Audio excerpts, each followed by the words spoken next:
Muy bien.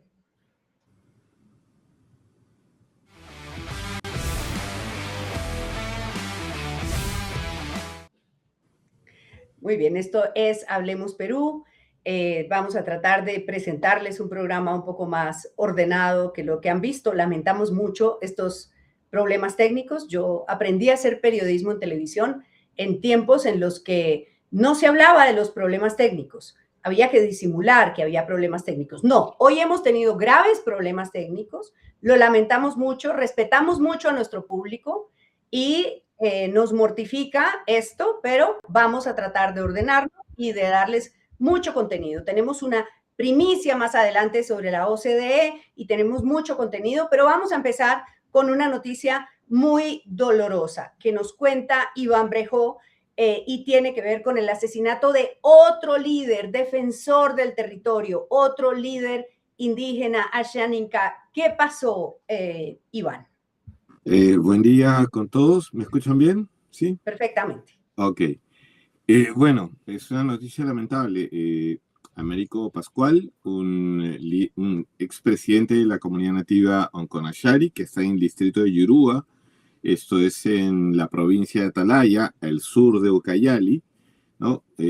Relativamente cerca a la frontera con Brasil, fue reportado como asesinado el día de anteayer, el día domingo, en circunstancias en las que, según las versiones que aún quedan por corroborarse, tuvo un enfrentamiento con extractores de aceite de copaiba, un aceite que se drena de árboles que crecen de manera silvestre en el bosque. El producto de este enfrentamiento, mientras él estaba haciendo un recorrido por su comunidad, ¿no? Justamente verificando que no hubieran invasores, ¿no? Lo que ocurrió fue que una gresca y le dispararon, ¿no? El aviso llegó un día más tarde, y igual, repito, según las versiones que tenemos hasta el momento, que están siendo corroboradas, eh, cuando un grupo de gente extraña a la comunidad, que venía aparentemente de el río Xexea, que es un río que está bastante cerca, una zona infestada de narcotraficantes y de taladores ilegales, ¿no? Estaban moviéndose por el río, aguas abajo, y le pasaron la voz a un comunero diciéndole eh, casi textualmente, oigan, vayan a recoger a su amigo que está tirado en el bosque, ¿no? No. Fue es sumamente cruel la escena que se describe. Sin embargo, todavía tenemos una comisión de los propios comuneros que está desplazándose hacia la zona. Onconashari está a 2 días en bote de la capital del distrito, Puerto Breu, ¿no? Y se están desplazando para tratar de ubicar primero el cadáver, eh, corroborar los hechos, hallar el cadáver, tratar de tomar evidencia, fotos, ¿no? Que permitan un poco describir lo que ha pasado, mientras que se está planeando desde Pucallpa el ingreso de un helicóptero con agentes de la policía, la fiscalía y el personal de medicina legal para que hagan el reconocimiento, el levantamiento del cadáver y posteriormente la necropsia en Pucallpa. ¿Qué había denunciado? Él había denunciado la extracción de ese aceite ilegalmente. ¿Cómo funciona A ver, eso? ¿No? A ver, el aceite de copaiba es un aceite muy utilizado en medicina tradicional, ¿no? Se venden en pomitos, en tiendas naturistas, etcétera, pero también es un insumo muy consumido, ¿ya? Para hacer cosméticos, ¿no? El aceite es básicamente como se extraía antes el caucho, ¿no? Uno puede cortar el árbol y un poco extraer la resina. Esa resina se almacena y se vende a relativamente buen precio en los mercados formales y en los informales también. Los extractores legalmente deberían tener permisos del Estado, etcétera, Claro. ¿ya? Pero bueno, hay una multitud de extractores ilegales. Estos extractores habían sido reportados por la comunidad 4 años antes, ¿ya? Diciéndole a las autoridades forestales que tenían invasores que estaban extrayendo el aceite de copaiba, que no lo extraían de manera ni formal ni sostenible, porque se puede extraer sin tumbar el árbol. Pero estos extractores lo que hacen es, para sacar todo el aceite de una sola vez, es tumbar el árbol, trozar la corteza y drenarlo, y el árbol muere. El año 2023, un informe de ORAU, la Organización Regional IDC Pucallali, con la ONG Propurus y la ONG DAR, ¿no? Hacen una presentación, ahí en la imagen pueden ver el mapa. Ahí está la ruta de por dónde entran los extractores ilegales, ¿no? Este mapa fue presentado al Ministerio de Cultura y fue presentado también a funcionarios del gobierno regional de Ucayali, ¿no? Concretamente al gerente de pueblos indígenas de Ucayali.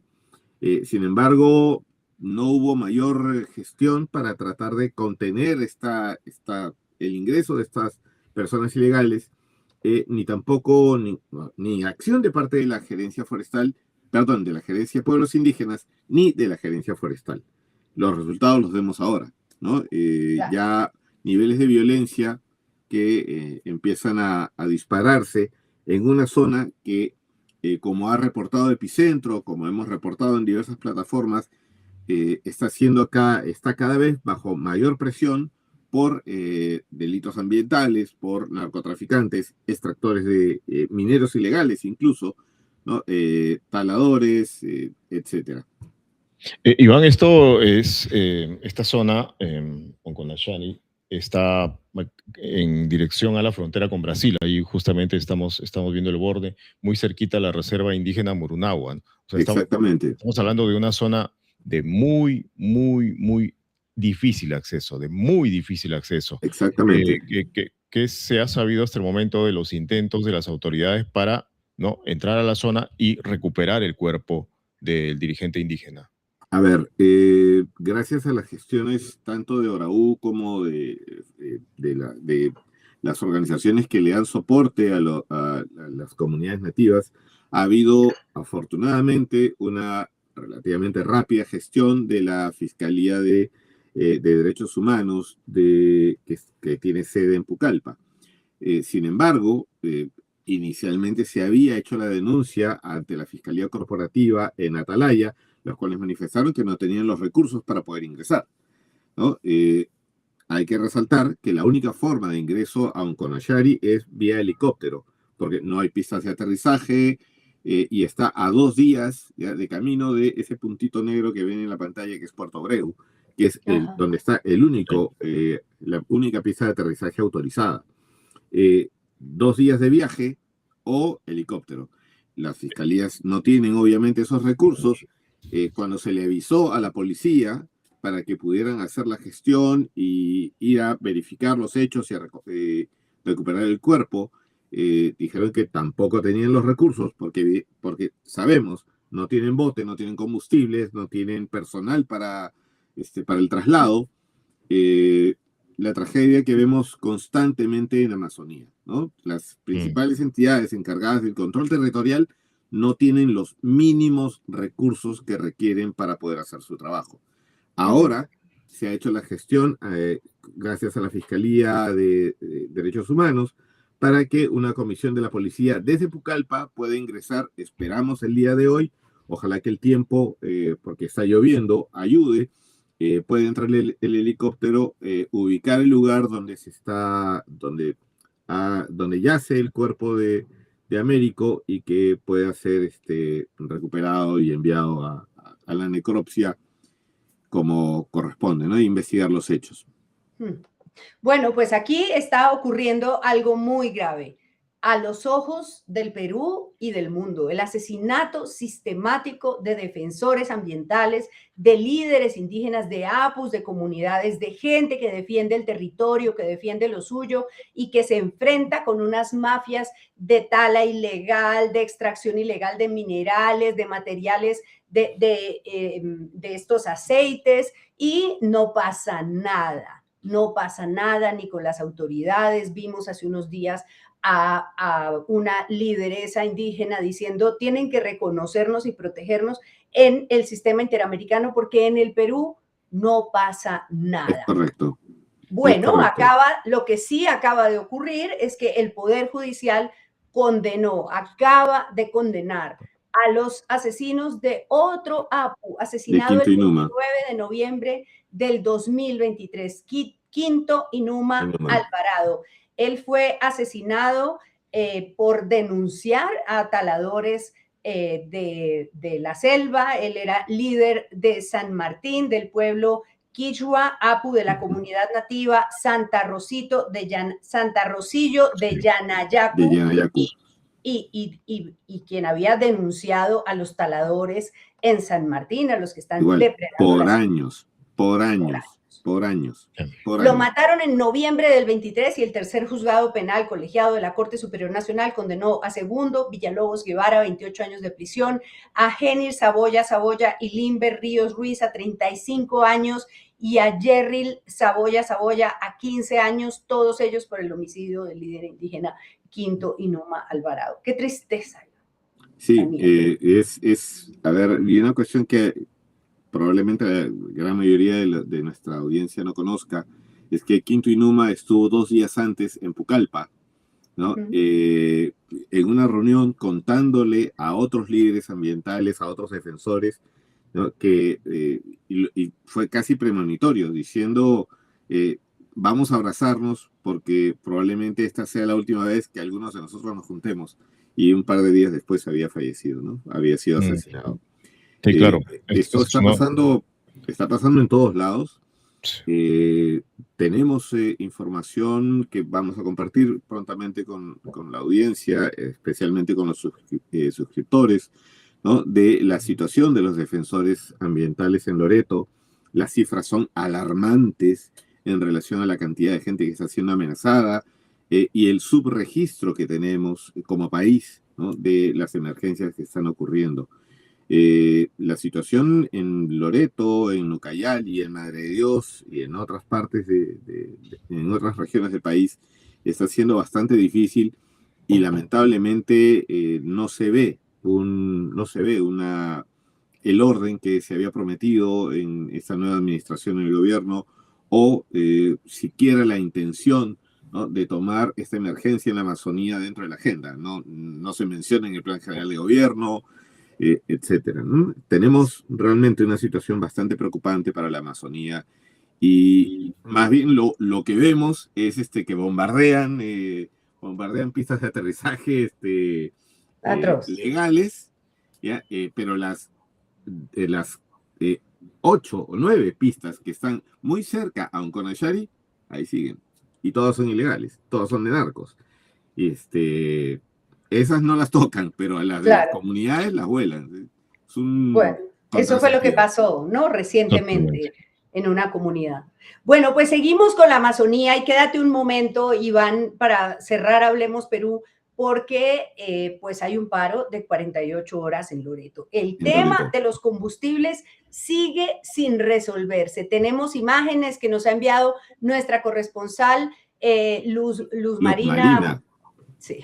Luz Marina nos ha mandado imágenes de lo que está ocurriendo en Loreto. Es un paro regional y plantean unas demandas claras. Subvención del gobierno para reducir el precio de los combustibles, de la gasolina, el diésel, un precio diferenciado de combustibles para Loreto. Tú sabes, Iván, pues que es que tú lo vives permanentemente, ¿no? El traslado del combustible es muy costoso y obviamente eso se lo aplican a los usuarios y por eso está desesperada la gente. Mejora de servicio de energía eléctrica. Luz Marina nos dice que hay zonas que no tienen luz directamente en todo el día, ¿no? Constante.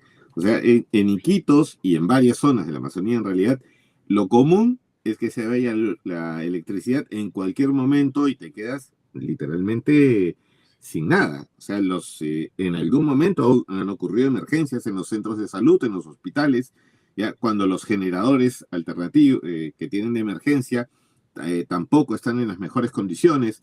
Realmente es una situación bastante dura.